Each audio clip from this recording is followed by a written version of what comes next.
네, 안녕하십니까. 저는 오늘 산업기술협력 중심의 ODA 활성화 방안에 대해서 발표드릴 한국산업기술진흥원 국제협력단장 강성룡입니다. 제가 오늘 설명드릴 목차는 국제사회의 ODA 트렌드, 그리고 우리나라 산업에너지 ODA 현황, 그리고 마지막으로 GVC 및 RVC의 확장을 위한 산업기술 ODA 모델에 대해서 발표를 하겠습니다. 먼저 국제사회에서 가장 중요한 ODA 키워드는 SDG입니다. 2000년 들어서 유엔을 비롯한 주요 선진국들은 각국이 개별적으로 막대한 원조 자금을 투입하기보다는 원조의 효율성과 효과성을 위해서 공동의 목표를 수립하고 이를 토대로 각국이 원조를 추진하자라는 취지로 2000년에 MDG, 즉 밀레니엄 디벨롭먼트 골을 수립하게 됩니다. 하지만 이 내용을 보시면 기아 퇴치, 아동 사망률 감소, 산모 건강, 교육, 평등, 여성 권익 등등 해서 어찌 보면 포괄적인 사회 개발과 인간 개발을 중시하는 측면이 강했습니다. 그러다 보니 빈곤 퇴치라는 근본적인 목표를 달성하기에는 분명한 한계가 존재했습니다. 이에 유엔은 다시 2015년에 이러한 MDG를 새롭게 보완을 해서 SDG, 즉 서스테이너블이라는 그런 키워드에 17개의 목표를 다시 한번 수립을 하게 됩니다. MDG에서 SDG로 넘어가면서 가장 큰 차이가 보시다시피 청정 친환경 에너지 보급, 지속 가능한 도시 구축, 그리고 특히 경제 성장과 일자리, 인프라와 산업화 확대, 이렇게 산업과 에너지 측면에서의 목표를 새롭게 추가하고 이러한 부분에 대한 원조를 강화하고 있습니다. 개도국의 소득 수준에 따라서 저희들은 최빈국, 저소득국, 하위 중소득국, 상위 중소득국 이렇게 구분을 하게 되는데요. 소득이 올라가면서 보면 대부분의 개도국의 니즈는 탈농업 산업 다각화, 그리고 산업 고도화 또는 기존 산업의 고부가가치화, GVC에서의 고부가가치 창출 이런 식으로 해서 산업 개발에 대한 니즈가 상당히 증가하게 됩니다. 실제로 이러한 니즈에 충족하기 위해서 독일은 GVC 지원을 위한 AFD라서 Age for Trade, 즉 통상 역량을 강화하는 그런 원조를 지원하기도 하고요. 미국 또한 개도국의 민간 부문 무역 역량 강화 전략을 지원하기도 합니다. 그런데 산업 기술 측면에서 보면 개도국들이 우수한 인력도 많고 자원도 많지만 성장의 한계가 많이 노출이 됩니다. 이러한 문제를 한번 원인을 살펴보면 크게 세 가지로 분류할 수가 있는데요. 첫 번째는 국가 균형 발전상에서의 어떤 편중화된 문제점이 상당히 심각합니다. 도시의 인구가 집중돼 있고 또한 산업 기반 인프라도 도시에 집중되어 있다 보니 지역이 불균형적으로 발전하는 그런 문제가 심각하고요.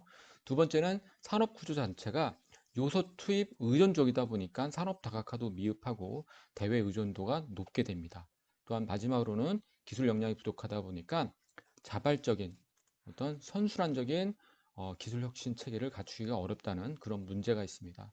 그런데 이러한 세 가지 문제는 오히려 보면 우리나라가 경제 성장, 산업 발전을 통해서 성공적으로 문제를 해결했던 그런 요인들입니다. 따라서 우리의 역량을 활용해서 이러한 부분들의 해결을 지원해 준다면 앞서 유엔을 비롯한 국제사회에서 목표로 하고 있는 이런 지속 가능한 그런 개발에 우리가 좀 더 효과적으로 지원할 수 있다고 생각합니다.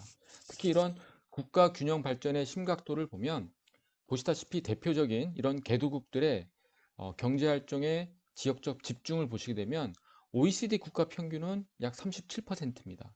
하지만 아제르바이잔 62%, 몽골 64%, 대부분 보면 50% 이상이 그 일부 수도에 편중돼 있음을 알고 있습니다. 또한 산업 통상 측면에서 개도국의 주요 이슈를 보면 개도국이 FDI를 통해서 GVC에 편입을 해 있지만 대부분 저부가 가치 그리고 노동 집약적인 그런 부문에서 벗어나지 못하다 보니 성장의 한계에 봉착되어 있고요. 또한 산업 성장만 강조하다 보니 환경 측면에 대한 인지가 부족해서 어떤 산업 오염으로 인한 사망과 생산성 저하가 심각한 상황에 처해 있기도 합니다. 또한 이렇게 외국인 직접 투자가 또 감소하고 있고, 또한 경제 성장률이 점점 낮아지고, 또한 노동 생산성 또한 낮아지기 때문에 성장이 둔화되고 있는 그런 이슈를 갖고 있습니다. 이에 우리나라의 산업통상자원부와 저희 산업기술진흥원은 개도국의 산업과 에너지 인프라 발전에 기여하는 동시에 이를 우리 기업의 신흥시장 진출, 그리고 대규모 프로젝트 수주 등과 연계하여 국익에 기여하는 ODA를 추진하는 것을 목표로 하고 있습니다. 이를 위해서 세 가지의 저희가 전략방을 갖고 있는데요. 글로벌 제조혁신 네트워크 구축, 지속가능한 산업혁신 인프라 조성, 그리고 마지막으로는 개도국의 4차 산업혁명도 견인하겠다라는 그런 전략 하에 보시는 사업들을 진행을 하고 있습니다. 이러한 전략을 달성하기 위한 저희들의 프로젝트 유형과 ODA 모델은 보시다시피 크게 두 가지로 이루어집니다. 물자와 기술이 함께 지원되는 프로젝트형 사업이 있고요. 기술만 지원되는 산업기술 전수 사업이 있습니다. 이 프로젝트형 사업은 다시 개도국의 우리 기술, 우리 기자재로 현지의 산업, 에너지 인프라를 실제로 구축해주고 우리 기업의 트랙 레코드를 확보하고 현지 인지도를 제고하여 후속 프로젝트 수주를 잘 할 수 있는 기반을 조성해주는 사업이 있습니다. 대표적으로 저희가 페루의 스마트 배전망, 세네갈 ESS 구축, 에콰도르 친환경 마이크로그리드 구축 사업 등이 있습니다. 두 번째는 개도국의 지속 가능한 그리고 상시적인 어떤 기술 또는 산업정책 컨설팅을 제공하기 위해서 한국의 혁신기관 모델을 현지에 직접 조성해서 개도국 공공 부분도 도와주지만 양국 기업 간 비즈니스 협력을 촉진하고 또한 필요시 우리 기업의 현지 진출 거점으로서의 역할도 할 수 있도록 하고 있습니다. 대표적으로 우즈벡과 에티오피아에는 섬유에 특화된 테크노파크를 조성하였고요. 우즈벡에는 농기계 R&D 센터, 그리고 베트남에는 타스크 센터가 가동되고 있습니다. 또한 세 번째는 우리나라의 우수한 제품을 현지에 맞게 개량해서 가격 경쟁력도 갖추고 인지도 향상을 할 수 있도록 한 후에 일정량을 시범 보급해주는 그런 개량 보급형 사업이 있습니다. 그리고 이러한 프로젝트 이외에 우리나라의 기술을 개도국 기업에 직접 전수해서 개도국 기업의 생산성을 제고해주는 그러한 기술 전수 사업이 있는데요. 이 사업을 저희는 타스크라고 합니다. 그 네임은 Technology Advice and Solutions from Korea라고 해서 내년에는 19개 나라의 그 현지 기업에 대한 기술 애로사항을 해결해주는 그런 사업을 진행하고 있습니다.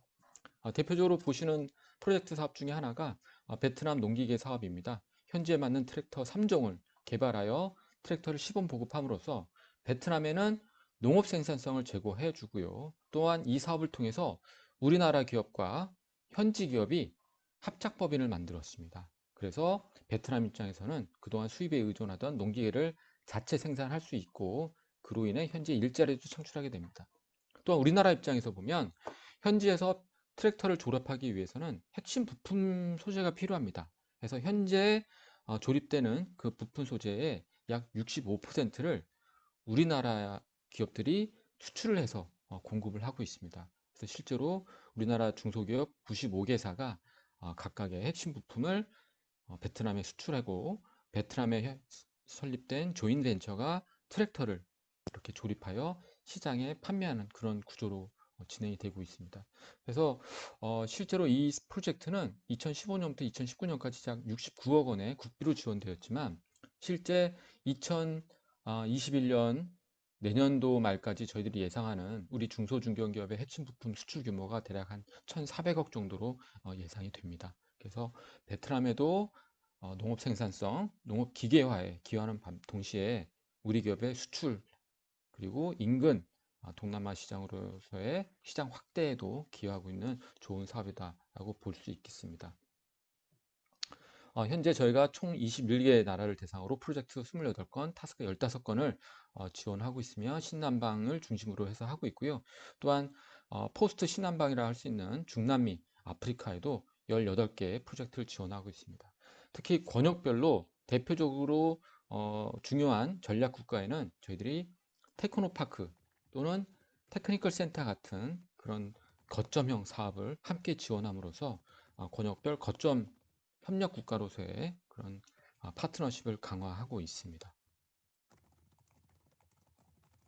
저희들이 이러한 프로젝트 모델 이외에 고민하고 있는 부분이 이러한 산업기술에 특화된 ODA 사업이 GVC와 RVC 확장에도 기여를 할 필요가 있겠다라고 생각을 합니다. 그래서 앞서 설명드렸던 개도국의 국가 불균형 발전, 후진적 산업 구조, 취약한 기술 역량 등을 다 해결하기 위해서는 우리나라의 정부와 기업, 개도국의 정부와 기업이 함께 협업해서 GVC 또는 RVC 차원의 협력을 촉진할 필요가 있겠다. 이를 위해서는 여러 가지 ODA 모델을 좀 더 패키지할 필요가 있겠다라고 생각을 하고 있습니다.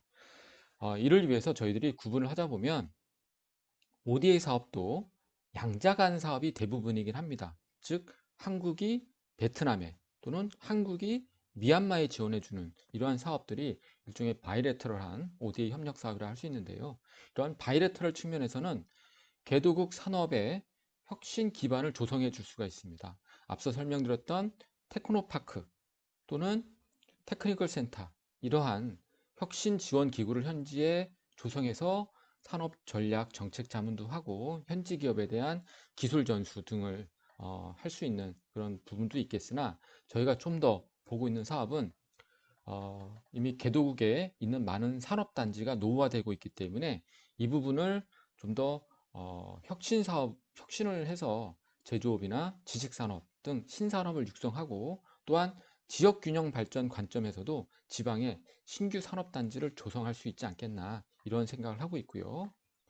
또한 멀티래터럴 차원에서 보면 이러한 기존의 양자형 ODA를 통해서 저희들이 경제지리학 측면에서 제대로 된 클러스터 또는 산업단지를 구축한다면, 이를 RVS 차원 또는 GVS 차원에서 권역화해서 연계한다면 우리 기업이 주도적으로 참여하는 생산 네트워크를 확산할 수 있지 않겠나라고 생각을 하고 있습니다. 한 가지씩 좀 살펴보면, 먼저 개도국에는 지방에, 특히 기술력 공급이 원활한 지방에 신규 산업단지를 구축함으로써 지역 불균형을 좀 더 해소하고, 또한 각 지역에 특화된 제조업 중심의 산업단지를 구축할 수 있을 것으로 보고 있습니다. 이를 위해서는 산업부의 무상원조뿐만 아니라 우리나라 기재부가 지원하는 EDCF, 즉 유상차관도 같이 접목해서 지원할 필요가 있을 것 같고요. 또한 개도국에 이미 많은 산업단지가 존재합니다. 그런데 대부분이 많이 노후화되고 있기 때문에 이를 리노베이션해서 기술 중심의 집적 공간으로 혁신함으로써 개도국 내에 역동적인 혁신 인자를 발굴할 수 있겠다라고 볼 수 있습니다. 특히 우리나라에서 잘 활용하고 있는 아파트형 공장으로 리모델링을 한다면, 그리고 또한 우리나라의 ICT 인프라를 적용한다면 상당히 좀 더 효과적으로 도심 내 혁신 거점을 구축할 수 있을 것이고, 이를 지방에 특화된 그런 신규 산업단지, 즉 생산 거점과 연계한다면 개도국 내에서 상당히 효율적인 산업 발전 토대가 이루어질 것으로 생각을 하고요. 이런 기반이 한국 산업 또는 한국 기업과 장기적인 교류 거점으로 활용될 수 있도록 좀 전략적으로 추진할 필요가 있다고 생각을 합니다. 앞서 설명드렸다시피 아세안을 위시로 해서 여러 개도국의 산업단지가 상당히 이른 시기에 많이 조성이 됐습니다. 특히 필리핀 같은 경우는 69년도부터, 그리고 인도네시아, 말레이시아는 70년대 초반부터 산업단지가 조성돼 있다 보니 대부분 많이 노후화돼 있고요. 또한 에너지 또한 산업단지 내에서 비효율적으로 활용하다 보니 에너지 낭비가 많이 심각한 상황입니다. 또한 대기오염 배출 기준도 상당히 심각한 상황이고요. 그래서 유엔 관련된 산하기구에서는 유엔의 환경 친화형 혁신 산업 단지에 대한 사업도 진행을 한 바 있고요. 또한 2015년에는 호치민시의 아파트형 공장을 시범적으로 추진하기도 했습니다. 따라서 이러한 니즈를 보면 베트남에도 더 많은 곳에서 그리고 그 이외 아세안 국가의 이러한 산업단지 재생하는 니즈가 분명히 존재한다라고 볼 수가 있겠습니다. 특히 기존 산업단지가 입지한 이런 개도국내 도심의 소규모 산업단지는 어떤 산업단지의 소프트웨어 측면에서의 경쟁력도 강화할 수 있을 뿐만 아니라 하드웨어 경쟁력도 강화할 수가 있습니다. 대표적으로 소프트웨어 측면에서는 업종 고도화라든지 단지 시설을 재정비하고 또한 기업 지원 시설을 좀 더 확충할 수가 있겠고요. 하드웨어 측면에서도 폐수 처리라든지 융복합 전원 제공이라든지 공동 기자재 또는 창업 설비를 효과적으로 지원하는 등 다양한 그런 경쟁력을 촉진해 줄 수 있는 그런 방안이 될 수 있다고 보고 있습니다. 이러한 기존 산업단지는 상황에 따라서 저희가 생각하기에는 아파트 공장으로 전면 리모델링 할 수도 있겠고요. 블록 단위 또는 특정 시설 단위로 리모델링 할 수도 있지 않겠나. 그리고 사업 유형에 따라서 민간 투자 유치할 수도 있고 여러 가지 방법을 같이 접목해서 추진할 수 있을 것이라고 생각을 합니다. 실제로 일본 같은 경우는 미얀마 틸라와 산업단지에 함께 미얀마 정부가 참여해서 사업을 같이 개발하고 이를 토대로 2017년 기준으로 총 82개사가 입주를 했는데요. 그 중에 32개사가 일본 기업이었습니다. 이 틸라와 산업단지는 미얀마에서 가장 중요한 위치에 들어가 있습니다. 화면에서 보시는 틸라와 포트는 미얀마 수출입 물동량의 85%를 차지하는 그런 절대적으로 중요한 항구인데요. 틸라와 항구에서 틸라와 산업단지까지는 차로 30분 거리에 있습니다. 상당히 물리적인 측면에서 좋은 위치를 차지하고 있기 때문에 일본이 부채를 탕감하고 중고차를 무상으로 제공하고 공동 출자하는 등의 노력을 기울여서 이러한 산업단지를 공동으로 구축하고 후속적인 산업단지 개발도 수주해서 일본 기업들이 전략적으로 미얀마에 진출해서 서로 협업하는 구조를 가져가고 있습니다.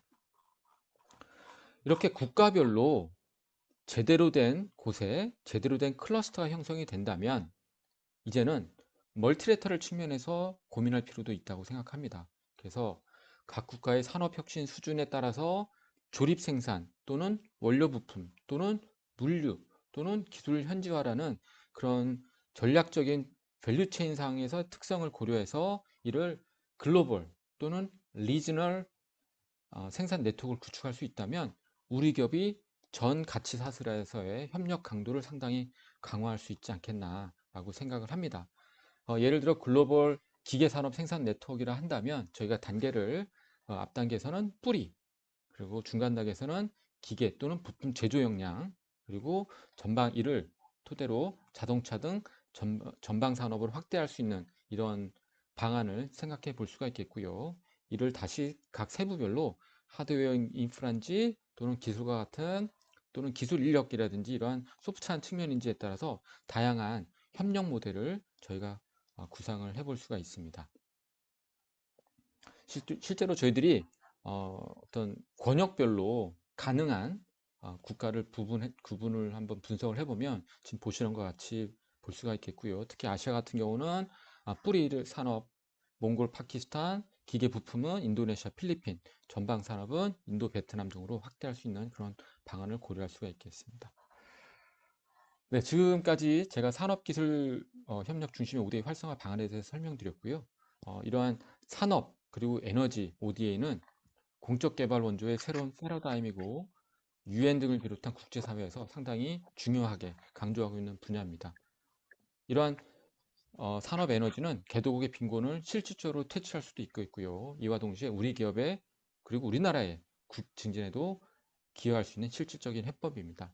또한 이를 토대로 우리나라의 대표적인 혁신 정책인 혁신 성장과 일자리 창출에도 기여할 수 있는 좋은 사회라 할 수 있겠습니다. 네, 이상으로 오늘 발표를 마치겠습니다. 감사합니다. 네, 감사합니다. 세계를 지속 가능한 발전으로 하기 위한 ODA를 특히 산업, 에너지 중심으로 잘 살펴봐 주셨습니다. 제 오늘 발표는 학술적인 부분보다는 실질적으로 제가 지금 추진하고 있는 사업에 대해서 말씀을 드리겠습니다. 자, 제 과제는 뭐냐면 적경지역, 우리나라 적경지역 그 15개 시군, 인천시부터 시작된 강화군 옹진군부터 시작돼서 경기도, 강원도에 있는 우리나라 적경지역을 첨단산업단지로 만드는 겁니다. 이 과제 배경을 말씀드리면 이 과제는 원래 최근에 얘기한 국가균형발전위원회에서 초강형 협력 사업으로 공모를 했던 과제입니다. 에, 저희 강원대학교에서 이제 제가 실무 총괄에 돼서 기획을 하면서 여기 들어갔는데 떨어졌습니다. 떨어졌고. 근데 이 과정 속에서 오히려 국방과학연구소 ADD의 그 부서인 민군협력진흥원에서 이 과제안이 너무 좋다. 같이 일을 하자. 그래서 균형위에선 떨어졌지만 실질적으로 국방부 과제로 선택이 되는. 자, 제가 한번 나가볼게요. 자, 봅시다. 이제 제가 저기 딴 거 막 학술적 이런 건 얘기 안 하고, 자, 내 목표는 뭐냐면, 자, 이 분위기 이런 겁니다. 여기 밑에 잘 안 보이시거나 요거를 말씀드리면, 국방개혁 2.0이 문재인 정부가 얘기하는 건데, 이렇게 하다 보니까 접경 지역에 있는 군부대가 축소되거나 해체된다. 접경 지역의 민생 경제가 다 무너졌다. 대책이 없다. 자, 이 부분입니다. 어떻게 해도 안 되더라. 근데 제가 뭐를 들고 들어갔냐면은, 뭐 아시는 분은 아시겠지만은, 제가 이제 처음에는 사회혁신 뭐 이런 걸 갖고 이제 접경 지역에 한번 들어가 봤어요. 또 접경 지역의 군수협의회 회장군이 어디냐면 양구군입니다. 그래서 거기를 들고 들어갔는데, 이런 거는 다 갖고, 이런 거 안 된다, 잘 안 된다는 거야. 그 접경 지역에 뭐 사과 뭐 이런 거 농업 다 한다는 거야. 근데 갑자기 제가 우리 경제지리학회에서 이제 칼럼을 쓰는 경제지리학자들의 시선이라고 우리 학회 회원들은 제가 거기서 적경지역에서 한번 쓴 적이 있어요. 이대로 갈 거냐? 적경지역은 기술 사업화, 상용화 벨트로 가면 안 되냐? 그랬더니 거기에 있는 기조실장님이 그거를 읽었고 그걸 해달라는 거예요. 그래서 저한테 이제 그러는 거예요. 아니, 교수님, 저기 신문에 칼럼 쓰신 것처럼 적경지역은 첨단 산업 안 됩니까? 그 앞에 웃었어요, 제가. 저도 썼지만, 난 그때 진심으로 썼어요, 쓰기는. 근데 저도 썼지만 쉽지가 않다. 그래서 그날 밤에 와갖고 제가 고민을 했어요. 이걸 어떻게 해야 될까? 근데 거기가 이제 군부대 축소니까 제가 옛날에 항공우주연구원에 있었으니까 그 당시 다뤘던 공문 중에 민군협력이라는 게 있었어요. 그게 갑자기 머릿속에 생각이 나서 민군협력 키워드를 검색하는 순간 민군협력진흥원이라는 곳이 있다는 걸 알게 됐고 그게 국방과학연구소의 그 부서더라고요. 부서. 이름이 진흥원이지. 그 다음에 전화했어요. 자, 거기 보니까 국방기술을 이전하는 사업이 있는데 이걸 적경지역이나 군부대 쪽에다가 그 현직이나 퇴직군인들을 창업을 위해서 이전하면 안 되겠느냐. 그랬더니 거기 담당자가 만나자고 그러더라고요. 그래서 제가 이제 찾아 내려갔어요. 대전에. 그래서 얘기를 했더니 야, 사실 우리도 그것 때문에 굉장히 고민을 많이 하고 있었고 지금 국방기술을 이전시키는데 수요처를 적정한 정책적 수요처를 못 찾아서 조금 고민하고 있었는데 잘 만났다. 더군다나 적경 지역은 자기네들도 고민하고 있기 때문에 그렇게 해서 한번 해보자. 자, 이렇게 됐습니다. 이렇게 돼갖고, 했고, 제가 이제 거기서 얘기를 듣고, 그러면 국방기술은 무기기술이니까 이거를 적경 지역의 민간한테 이전하면 그거 평화기술로 하자. 아, 이름을 이제 평화기술이라는 걸로 네이밍을 하고, 그 다음에 이제 여기에 있는 것처럼 이렇게 쭉 정리를 했습니다. 자, 국방기술이 우리 황태영 대표님도 잘 아시겠지만 기본적인 특징이 뭐냐면은 상용화, 그러니까 국방부가 갖고 있는 ADD 기술 중에 좋은 기술들이 많더라고요. 저한테 열람을 해줬는데 대개 TRL, 기술 성숙도 기준으로 평균 7에서 9, 상용화 수준이 계속 굉장히 좀 높은 기술들, 또 선별이 돼 있다는 거. 국방 기술은 굉장히 명료하다는 거. 이게 무기 만드는 기술이기 때문에 두루뭉술한 어떤 기술을 만들지 않고 얘네들은 타겟이 있기 때문에 기술 이전을 민간한테 해줘도 상당히 좋다는 거. 그리고 그러면서 이제 제가 이제 그런 부분들을 짜갖고 가면서 이거는 이제 굉장히 좋은 물고 같아서 그걸 타고 갔습니다. 자, 그래서 이제 제가 여기서 국방기술을 평화기술로 만들고 국방기술 중에 이 원래는 경기도의 연천하고 강원도의 양구가 했기 때문에 근데 두 군이 모두 바이오 의료 기술을 원하더라고요. 이쪽에 바이오 헬스만. 그리고 정보통신 기술은 기반이 되는 거니까 좀 넣고. 자, 그랬을 때 이제 요 사업을 시키는데 국방부의 이 기술 이전 사업은 굉장히 패턴이 잘 정해져 있어요. 보니까 4년을 지원합니다. 기술 하나당. 좀 이따 말씀드릴게요. 개요만 말씀드리면 기술 하나당 연간 2억씩 지원해줘요. 그걸 상용화 될 때까지 지원을 하는 거예요. 그게 4년이야. 모든 패키지가 같이 가. 그래서 2억씩 4년을 가니까 우리 산업부의 중소기업을 지역산업에서 지원하는 그런 시스템하고 전혀 다른 거예요. 산업부는 그냥 돈 주고 뿌리는 거고 여기는 진짜 기업들한테 기술을 이전하는 방식으로 가는 겁니다.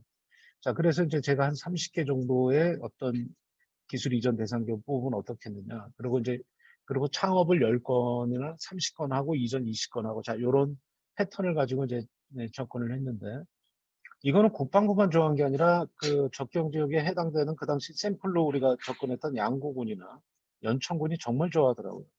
아, 자기네들은 이런 걸 하고 싶어도 생각도 못 했는데 이게 새로운 기회 같다. 자, 이렇게 해서 물꼬를 타고 가요. 자, 그렇게 해갖고 실용화 2년. 이거는 제 개인적인 생각이 아니라 민군협력진흥원에서 제시하는 특정 선별된 특허 기술을 상용화시키는 4년 안에 실용화 2년, 상용화 2년, 4년 걸리고 내가 기획 단계 1년을 추가시켜서 5년 동안 이걸 갖고 가겠다라고 했습니다. 그리고 이제 결론부터 말씀드려야지 나중에 잘 아실 것 같은데. 떨어졌지만 지금 어떻게 되냐면은 국방부 민군협력진흥원은 이미 그것과 관계없이 2월 말부터 시작하는 그 국방부 기술 이전에 대한 용역 사업을 거기에다가 두 가지 지역을 중심으로 용역을 하겠다. 하나가 접경 지역, 제가 들고 간 접경 지역, 하나가 창원입니다. 창원은 방산업체가 있는 곳인가요? 떨어졌지만은 국방부 자체는 실질적으로 제 과제를 가지고, 그러니까 제가 제안한 과제를 가지고 용역을 만들었고, 자, 그래서 일단은 여기는 연천하고 경기도도 가는데 지금 문제가 뭐냐면 경기도는 이거 알면 금방 물어버린다는 거죠. 자기네가 그냥 하겠다 그러는 거죠. 훨씬 더 이게 강하니까. 근데 이제 강원도는 지금 그렇지는 않으니까. 자, 그래서 일단은 갑니다. 가서 제가 그림을 짠 건 이겁니다. 춘천이 필요합니다. 그 이유는 뭐냐면 여기에 대학 기반도 없고 아무 산업 기반이 없습니다. 근데 제가 산학협력단장하고 그 사범대 합장하면서 그 유유부지에 캠퍼스 혁신파크라는 거를 만들어 놨고 창업단지까지 만들어 놨습니다. 제 생각은 뭐냐면 ADD에서 기술을 공급하면은 중간 조직으로 강원대가 끼어들어서 기술 창업이나 기술 교육을 강원대학교에서 시켜준다. 그렇게 해서 잘 보육을 시켜서 양구나 연천으로 보낸다. 그래서 여기서는 창업을 하고 그걸 춘천이 먹으면 안 되겠지. 그 양구나 연천으로 보내줘서 거기에 창업을 하면서 씨앗을 만들어 간다. 창원을 넣을 이유는 방산업체가 밑에 있는데 어느 그 산업부 그 담당 그 국장님이 나한테 하는 얘기가 그렇게 잔챙이로 갖고 갈 거 아니라 그렇게도 갖고 가지만 창원에 있는 방산업체 하나 박아갖고 박으래 가져갖고 이쪽으로 갖고 가서 하나 좀 제대로 된 어떤 대기업이 여기다 하는 그 이 마중물을 하나 만들어라. 예를 들어 뭐 한국항공우주 같은 카이 항공우주 주식회사 거기 또 안현호 그 사장님 계시고 하니까 예를 들어서 이제 그런 것들을 활용해서 가고 제가 적경지역 포럼에서 이거를 발표를 했더니 그쪽에 있는 포럼 그 전공자들이 담당자들이 이노비즈 협회에서 같이 발표하자. 그래서 이노비즈 협회의 기업들도 이쪽으로 오게 하자. 아이디어가 굉장히 좋다. 자, 여기까지 이제 간 겁니다. 가서 이제 안타까운 게 이제 어떻게 하다 보니까 이걸 진도 나간 지가 2개월이 됐는데 2개월 만에 이렇게 벌어지니까 내가 지금 발도 못 빼고 있는 상황에서 이제 가야 되는 입장이 됐어요. 그래서 제가 이제 지난번에 할 때 그럼 그 지역에 어떻게 해서 기술을 이전시키고 할 거냐. 그래서 여기 사실은 여기 우리 그 황태영 대표님한테 그 자문을 받아갖고 아무것도 없는데 어떻게 가냐. 그래서 5가지 시나리오를 짰습니다. 첫째는 뭐냐면 현직 군인과 퇴직 군인이나 지역 주민들을 교육을 시켜갖고 창업을 하게 한 다음에 그 창업한 것에다가 이 국방과학연구소에 기술을 이전시켜 버린다. 그래서 현지 창업을 하게 놔둔다라는 거죠. 이게 첫 번째 방법입니다. 두 번째 방법은 지역 내 기업이 한 20개, 30개 있어요. 그렇게 좋지는 않은데 어쨌든 그 기업을 찍어서 이 기업을 중심으로 해서 기술을 여기서 이전시켜서 자회사를 설립하거나 이 기업에 분사 창업을 하게 한다라는. 물론 그 중간 조직은 우리 강원대학교 산학협력단에서 캠퍼스 혁신파크나 이렇게 가는데 이게 자꾸 그 소문이 나다 보니까 강원 테크노파크도 지금 여기 뛰어들었습니다. 같이 간다고. 자, 그렇게 해서 이제 이쪽으로 갑니다. 자, 이건 지역 내에서 움직이는 거라면 지역 외에서 움직이는 건 아까 지역 외에 예를 들어 경기도에 좋은 기업을 만나서 국방부에 기술 이전해주는 조건으로 양구나 연천에 자회사나 분사 창업을 해라. 하나. 지역 외 기업이 경기도에 있는 기업이든 어디에 있는 기업이 그 지역에 있는 농업기술센터나 영농조합, 사회적 기업, 마을기업과 합작 투자를 해서 가는 방식 하나. 그리고 지역에 있는 기업한테 이전시키는데 강원대학교든 어디든 교수 공동 창업하고 또는 연구소 기업을 설립하는 걸로 하나. 자, 3가지 가는데 이 유형에서 3가지는 이것도 마찬가지겠지만 이 3가지는 주로 해당 지자체가 돈을 댄다. 그러니까 지원할 수 있는 기반을 된다는 거죠.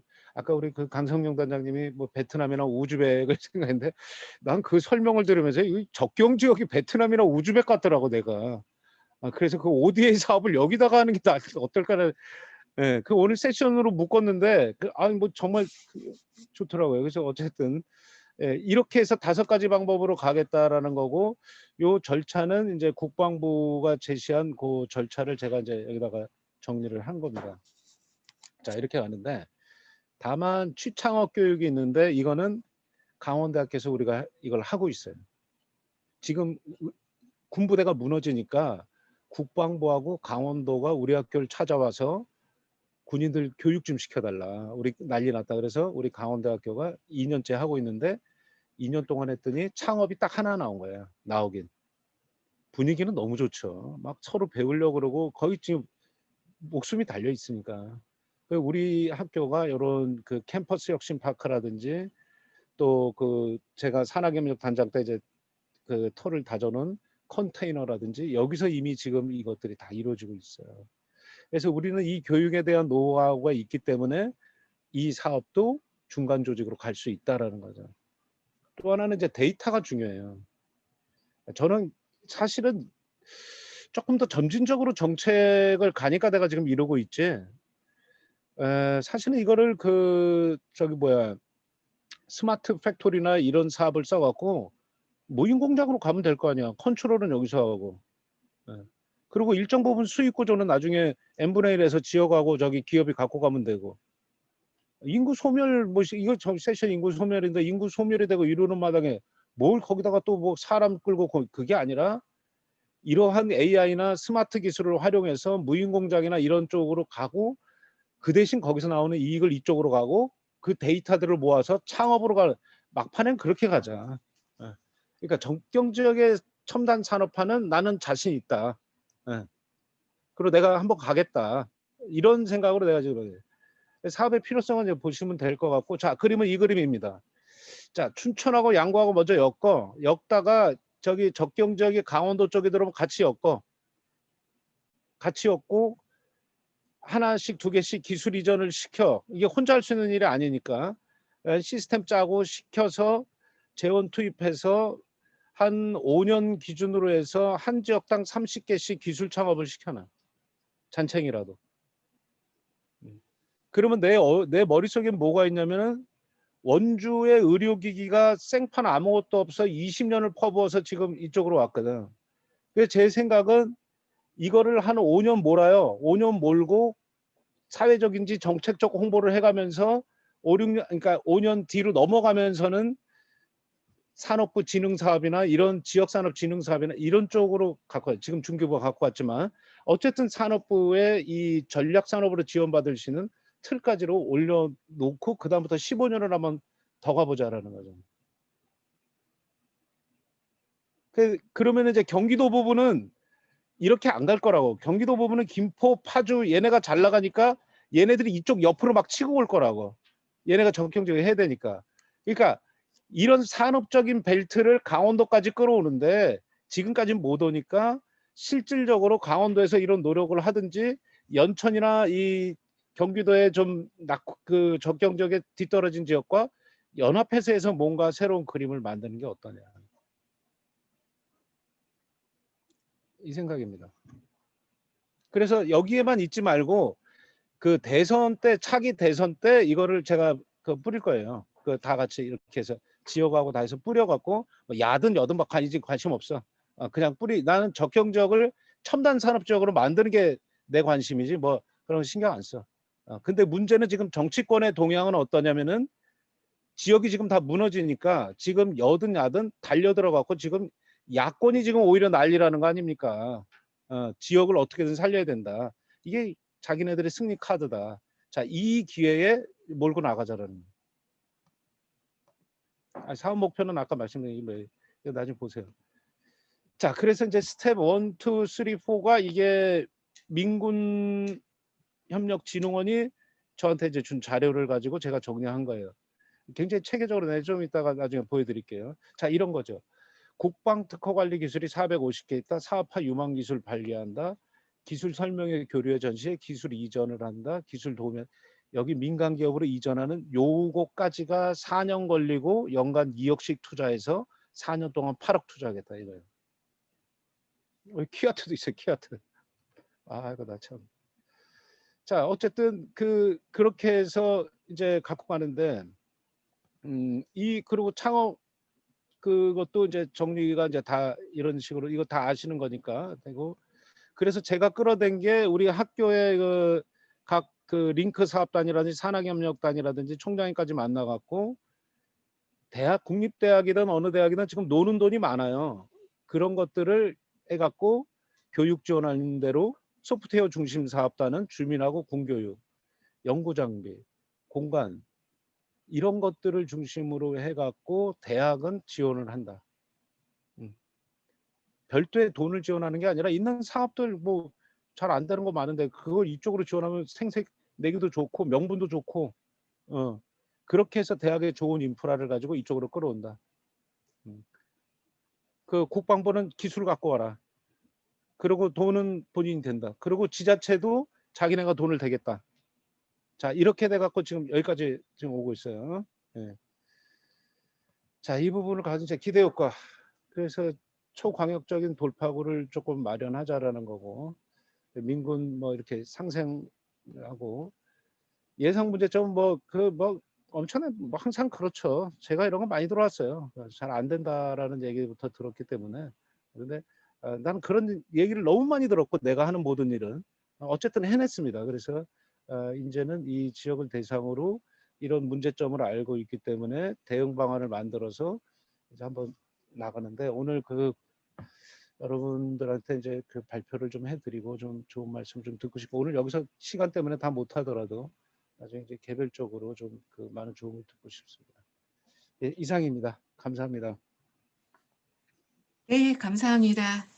저희는 춘천시 청년층 지역 정착 유도를 위한 지역 혁신 방안 연구에 대해서 발표하도록 하겠습니다.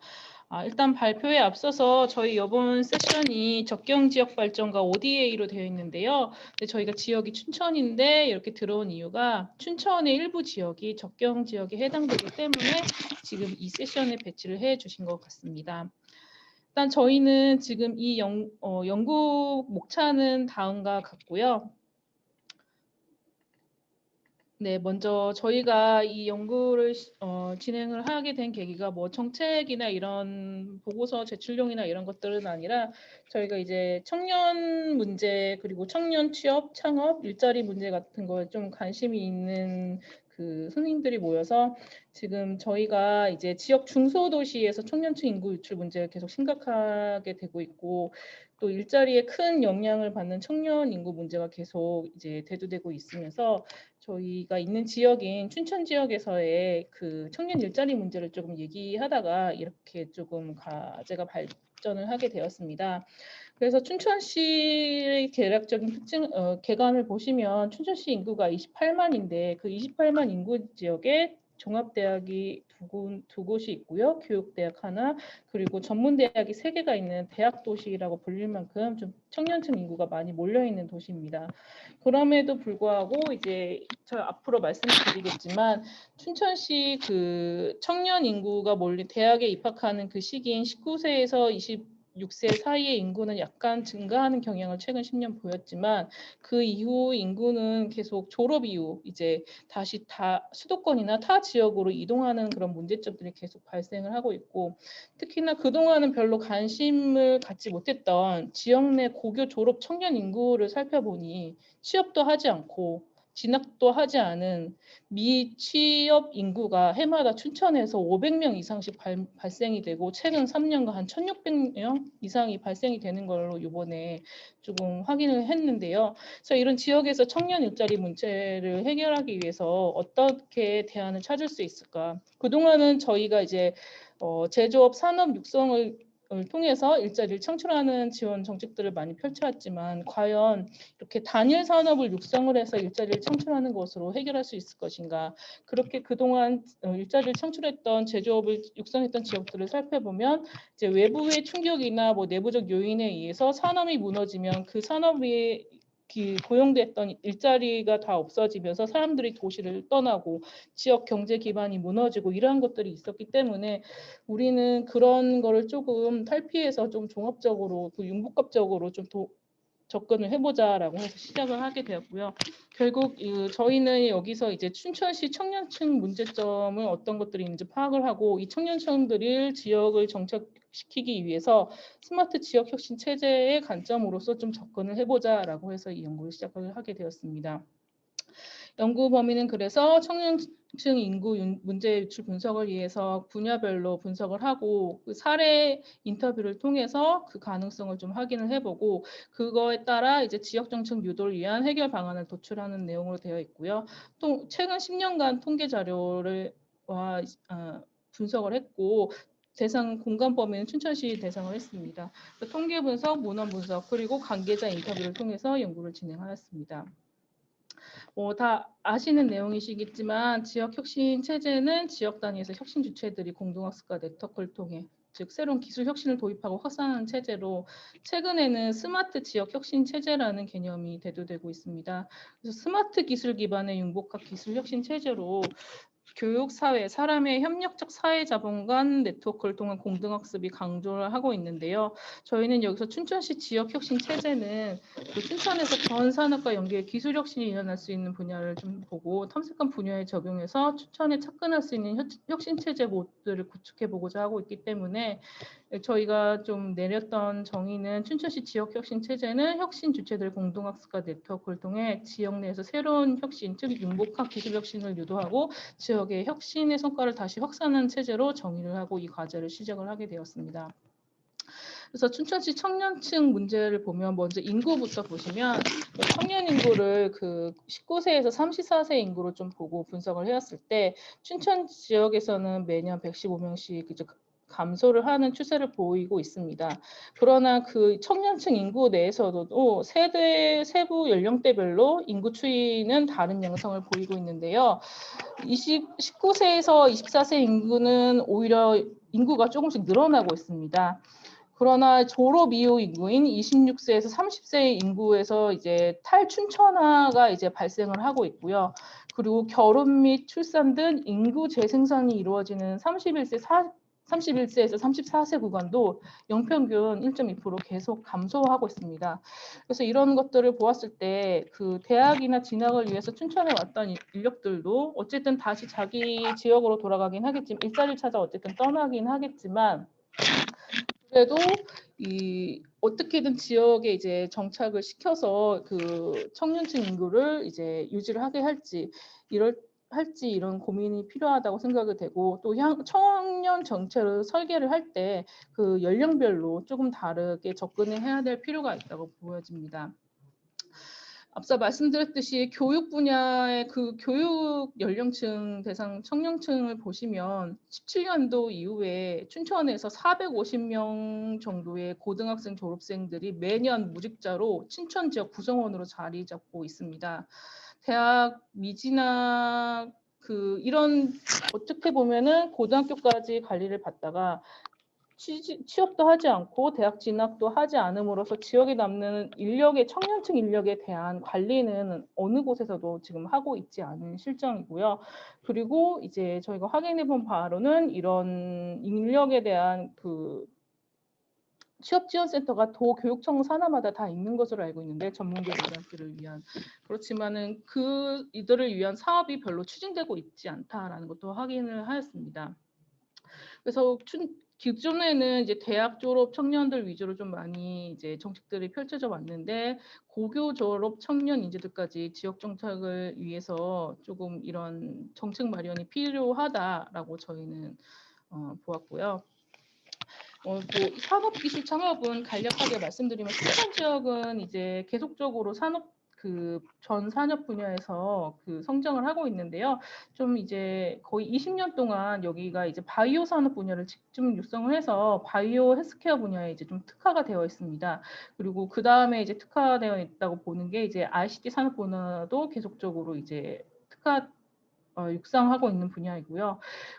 그 산업 분야와 함께 이제 농업도 이제 좀 살펴보면 저희가 도농 통합 도시이기 때문에 농업 분야도 좀 살펴봤는데 이제 다른 지역과 마찬가지로 농가 수나 농가 인구 수도 계속 감소하고 있고 반면에 이제 가구당 경지 면적은 계속 증가하고 있어서 다른 지역과 마찬가지로 춘천 지역에서도 노동력 문제나 이런 것들이 계속 발생하고 있다고 보고 있고 농업에서도 이제 첨단 기술의 도입과 노동력 투입 대비 효율이 좋은 농업의 도입이 필요하다 이런 것들을 저희가 살펴볼 수 있었습니다.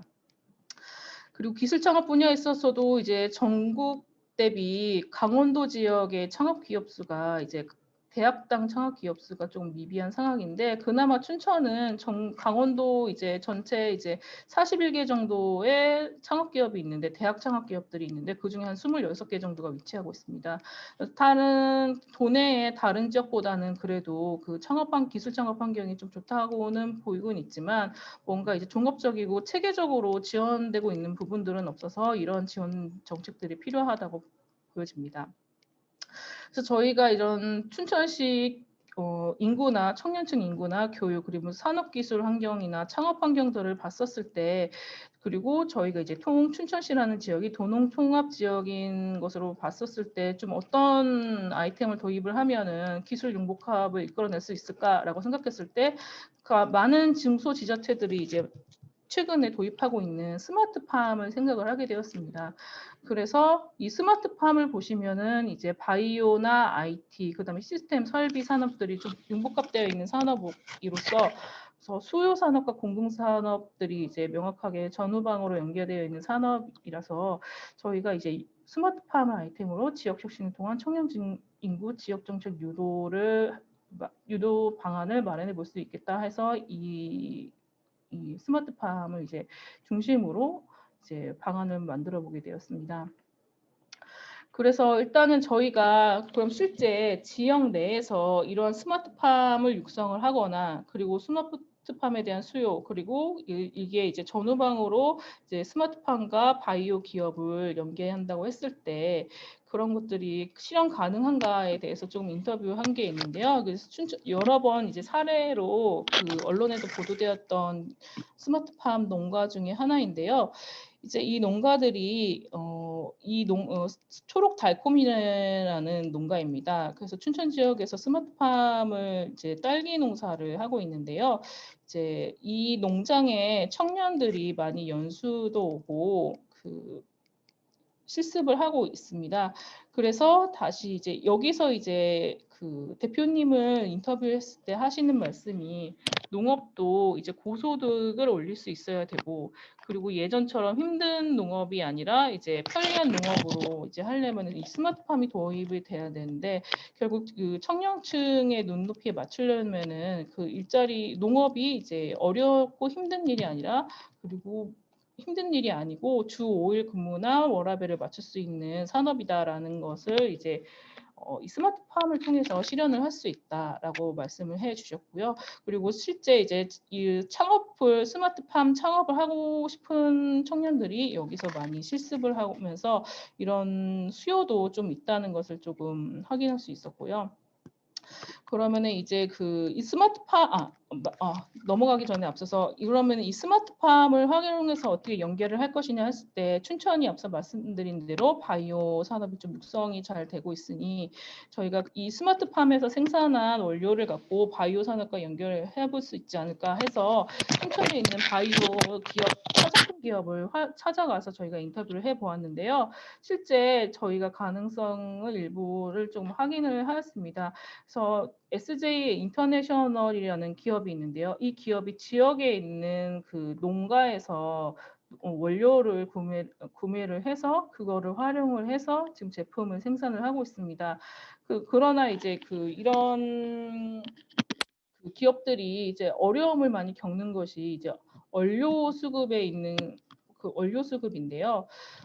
그러니까는 소량 생산일 때는 관계가 없지만 이게 대량 생산 단계 이후에는 원료 수급에 조금 어려움이 있다. 근데 만약에 스마트팜을 활용해서 계약 재배를 하고 이를 통해서 원료 수급을 하는 모델은 기업에서도 이익이 되고 도움이 된다. 그래서 많이 수요가 있을 수 있다라고 이런 답변을 얻었습니다. 그래서 이제 스마트팜 농가와 지역 기업을 통해서 스마트팜과 바이오 산업, 그리고 춘천이 육성하고 있는 바이오 산업과 IT 모든 것들을 이제 이 산업을 전후방적으로 연결을 해서 지역 혁신을 함으로써 이제 관련 일자리들이나 이런 것들 창출할 수 있겠다. 저희가 일단 확인을 하였고요.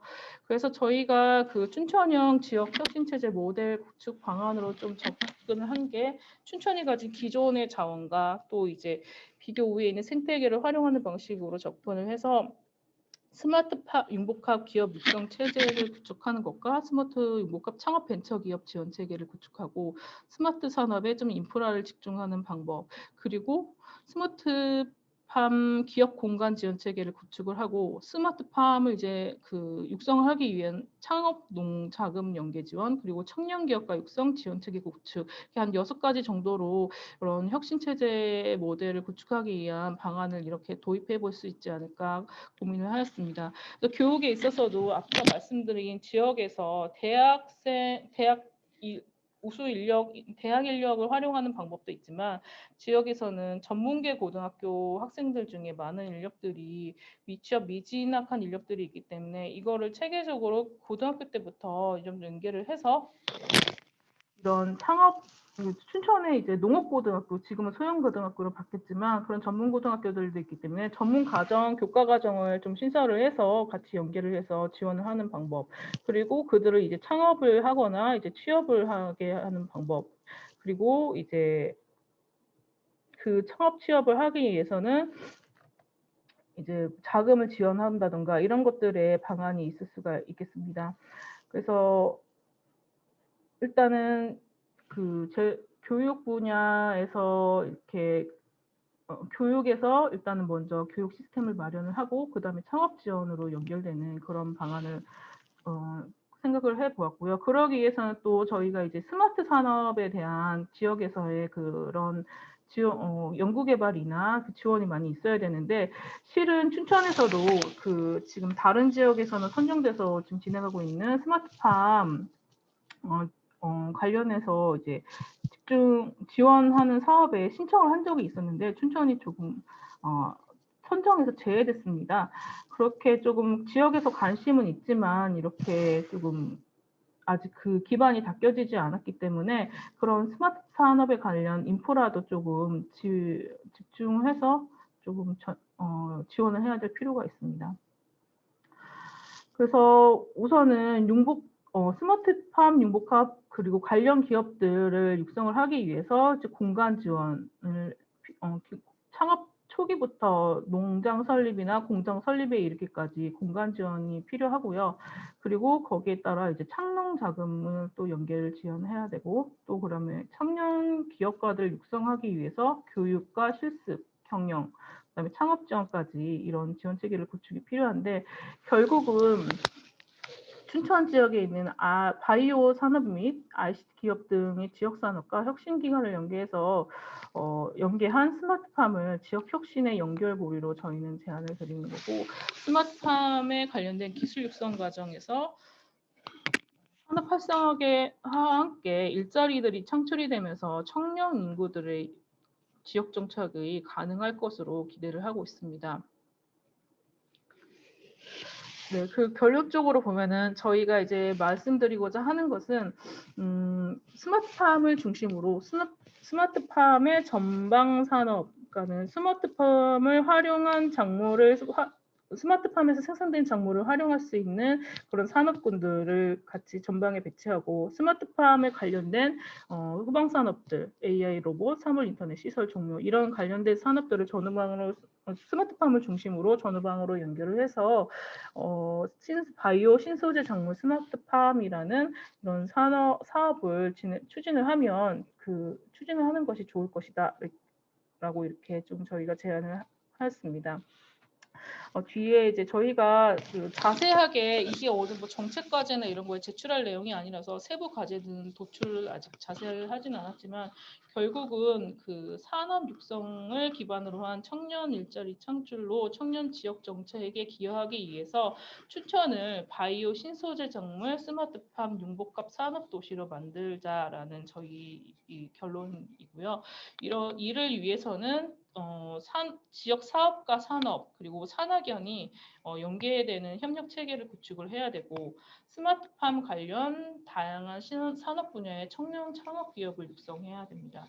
그리고 고등학교부터 대학으로 이루어지는 스마트팜 산업 융합 전문 교육을 또 추진을 해야 되고, 또 이것들이 지역 내에서 선순환되기 위해서는 지역에 있는 그 선순환 사업 구조를 만들어야 된다. 이렇게 저희가 하고요. 전략 방향은 말씀드렸던 것처럼 산업형 협력 체계 구축, 그다음에 창취업 활성화, 그다음에 산업수요 기반 교육 체계 구축, 지역 산업 친환경 연계 이렇게 전략 방향을 잡고, 저희가 이제 과제로서는 뭐 공동 네트워크 형성, 그다음에 기술 개발이나 이전, 그다음에 산업 수요 기반 연구 교육 특성화 모델 구축, 그다음에 관련 창업 기업 발굴 및 육성 지원, 그다음에 지역 기반 취업 연계 지원 사업 등 같은 것들을 이제 전략적으로 제시할 수 있고요. 그다음에 저희가 이제 특히 특성화 보고 관련해서 학과나 변경이나 신설 같은 것들을 좀 추진을 해야 될 필요가 있고, 대학에서도 융합학과를 추진한다든가 산업 분야 현장 수요 맞추면 유형 양성 교육을 진행을 해야 된다라고 생각하고 있습니다. 그리고 이제 이걸 지속 가능하기 위해서는 지속 가능한 선순환 산업 구조를 만들기 위해서는 지역 산업에 관련된 친환경 연계라든가 춘천에 있는 이제 에너지 이런 관련해서 좀 연계를 해야 될 필요가 있고, 이것들을 이제 주도적으로 끌어가기 위해서는 이건 거버넌스 구조를 이제 고려를 한 것은, 이제 지금 춘천에서는 2023년에 춘천시 바이오 산업 융복합센터가 설립될 예정입니다. 그렇기 때문에 춘천시와 이제 강원도 이제 청년 일자리 문제이기 때문에 춘천시 전략산업과 강원도 일자리 재단이 공동으로 해서 지역의 다양한 그 혁신 기관들과 연계를 해서 이러한 사업들을 추진을 하면 춘천시 이제 청년 일자리 창출에 많은 도움이 되리라고 생각하고 있습니다. 네, 이상으로 발표를 마치도록 하겠습니다. 네, 마지막 김정인 선생님 발표까지 잘 들었습니다. 최재형 선생님 부탁드립니다. 예, 세 분 발표 잘 들었습니다. 그리고 강성용 단장님께서 알려주신 ODA 정말 공부하고 싶었던 분야였고 정말 고견을 들을 수 있어서 참 영광이었습니다. 그리고 정성훈 교수님께서 발표해주신 그 평화 기술의 어떤 지역 산업화 그리고 지역 간의 어떤 커플링 이런 부분에서 굉장히 그 감명 깊게 얘기를 잘 들었고요. 그리고 우리 김정인 선생님께서도 지금 말씀해주신 어떤 그 춘천을 중심으로 해서 나타나는 어떤 지역 산업화, 그 특히 이제 스마트팜 산업을 갖다가 지역 내에 적용을 하면서 지역에 있는 인재들을 갖다가 지역으로 재흡수시키는 방안을 갖다 논의를 해주셨는데 굉장히 감명 깊게 잘 들었습니다. 시간이 짧은 관계로 몇 가지만 좀 질문을 드리고 좀 말씀을 그렇게 언급을 끝내야 될 것 같습니다. 일단 강성용 단장님께 드리고 싶은 질문 같은 경우는 사실 ODA에 대해서 굉장히 사람들이 많은 오해들을 하고 있지 않습니까? 뭐 쉽게 얘기해서 퍼주기 논란이라든지 뭐 이런 뭐 단순한 그런 얘기들도 이제 처음에 많았지만 요즘에 이제 ODA에 대해서 점점 인식이 좀 넓어져 가면서 우리 기업들이 결국은 해외 시장에 진출하고 그리고 글로벌 밸류 체인 상에서 우리 기업들이 강점을 갖고 있는 부분을 갖다 더욱 부각시켜 가지고 우리의 제품들을 갖다가 수출하거나 현지에서 생산케 해서 우리의 이익을 늘리게 하는 형태로 잘 발전이 돼가고 있다는 그런 생각이 많이 들게 합니다. 그리고 이런 부분으로 어떤 이해도도 점점 늘어가고 있고요. 하지만 아직까지도 해결되지 않는 부분은 그 저개발 국가의 어떤 그 ODA를 통한 어떤 기술 수출 그리고 어떤 협력 관계를 이루었을 때 여전히 저개발 국가의 기업들은 어찌됐건 글로벌 밸류 체인 내에 흡인이 돼서 어떤 역할을 수행을 할 수 있지만 여전히 저부가 가치의 포지션을 갖다 벗어나지는 못한다는 어떤 그런 약점들을 지속적으로 노출하고 있습니다.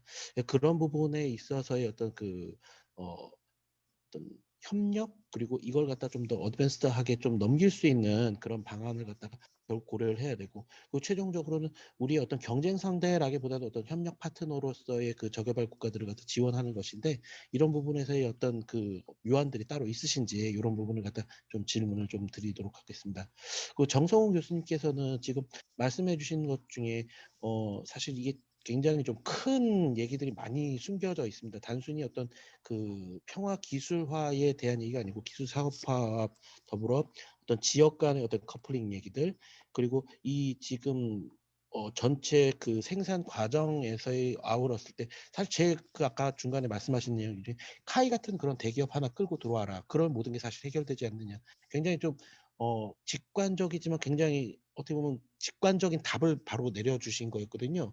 근데 지금 이런 과정들은 결국 잘 이제 만들어진 것 같은데 제가 봤을 때는 아직 지금 학교의 역할 그러니까 트레이닝 센터도 해야 되고 그리고 이 전체 그 기술을 갖고 와서 이걸 셀렉팅하는 문제 그리고 어떤 기업들을 뽑아가지고 이것들을 매칭시킬까에 대한 어떤 기업을 갖다가 셀렉팅하고 매칭시키는 이런 케어하는 이런 부분들이 결국 이제 강원대 그러니까 대학에서 맡아야 될 역할이라고 생각을 합니다.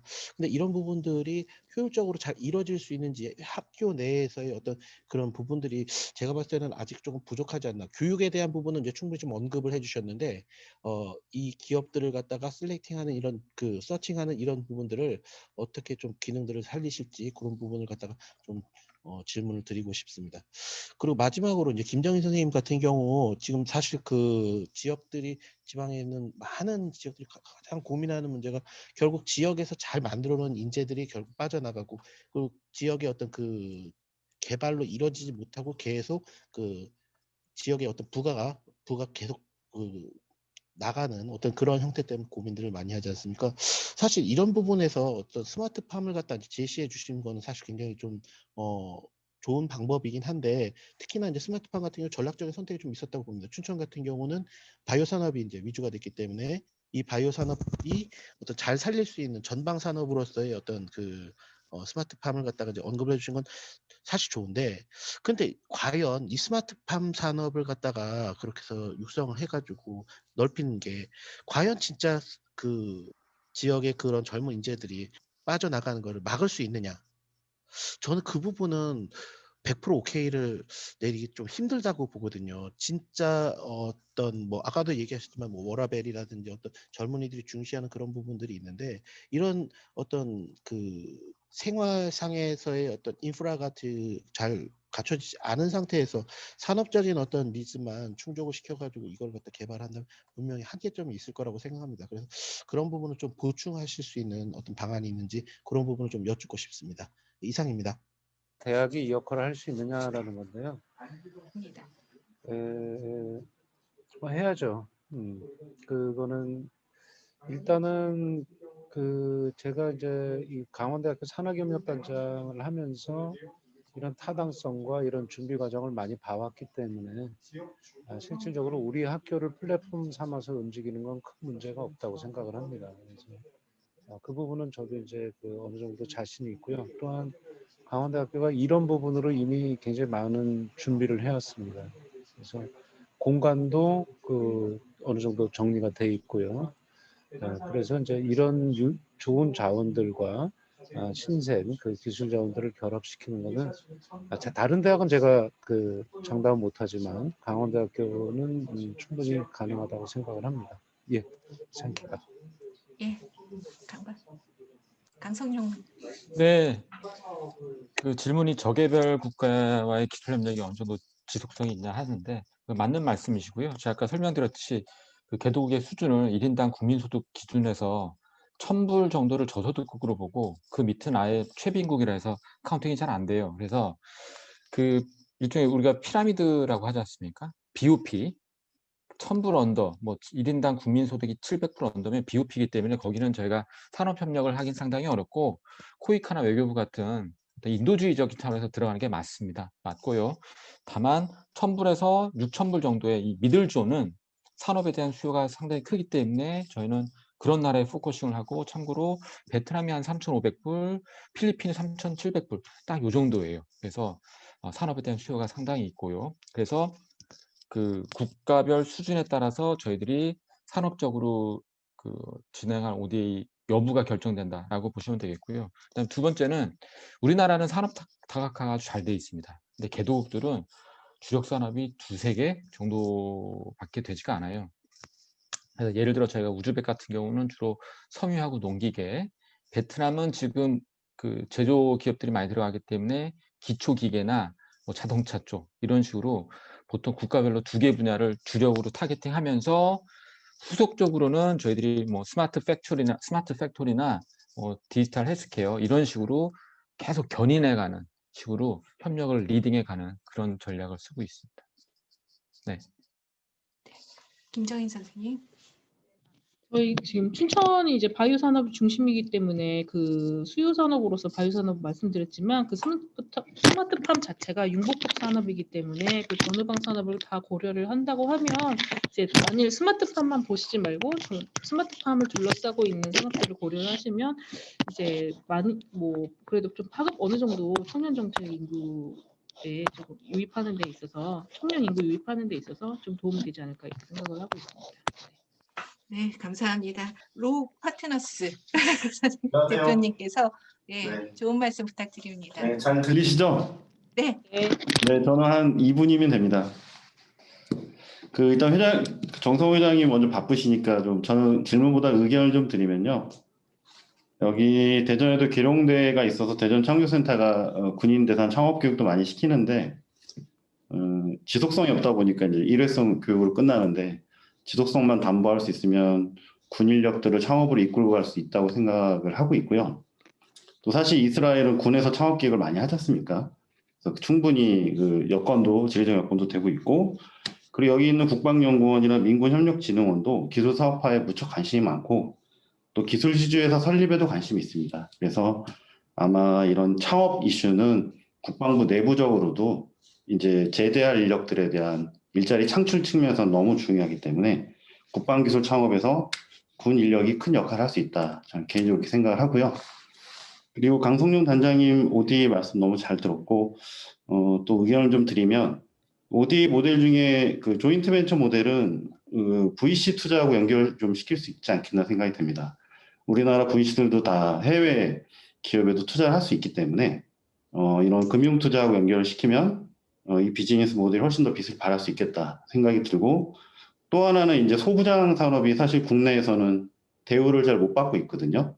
사실 우리나라 VC 투자 중에 80% 이상이 바이오 헬스하고 ICT하고 플랫폼으로 들어가고 부품 장비 쪽은 사실 투자에 상당히 사각지대죠.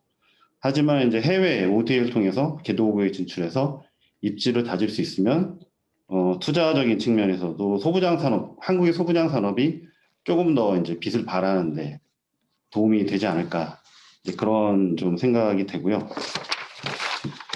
그다음에 김정인 박사님 의견에서 발표에서는 대전도 사실 연간 2,000명 수도권으로 이탈하고 있습니다. 청년들이 대학 졸업한 청년들이 2,000명씩 빠져나오고 있거든요. 그래서 모든 이제 중소도시 고민이고 창업을 통한 지역 정착이 중요하죠. 일자리 없어서 그런 것이고 그리고 또 하나 의견 드리고 싶은 건 사실 대전에서도 카이스트 빼고 창업을 얘기하기가 어렵습니다. 카이스트가 없는 대전은 상상하기가 어려워요.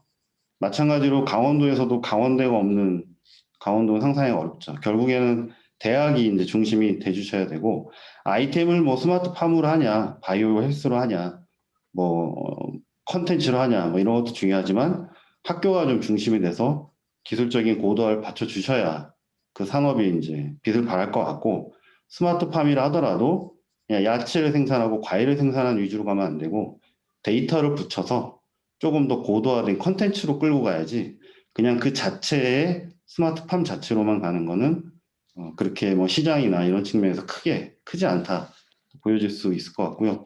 우선은 그 강원도에 원주가 됐던 춘천이 됐던 강서 특구가 생겼으면 좋겠습니다. 과기부 강서 특구가 들어와줘야 지역의 자원들이 R&D 자원들이 많이 생기면서 기업들 유입도 가속화될 것 같습니다. 네, 이상 의견 마치겠습니다. 네, 두 분 의견 감사합니다.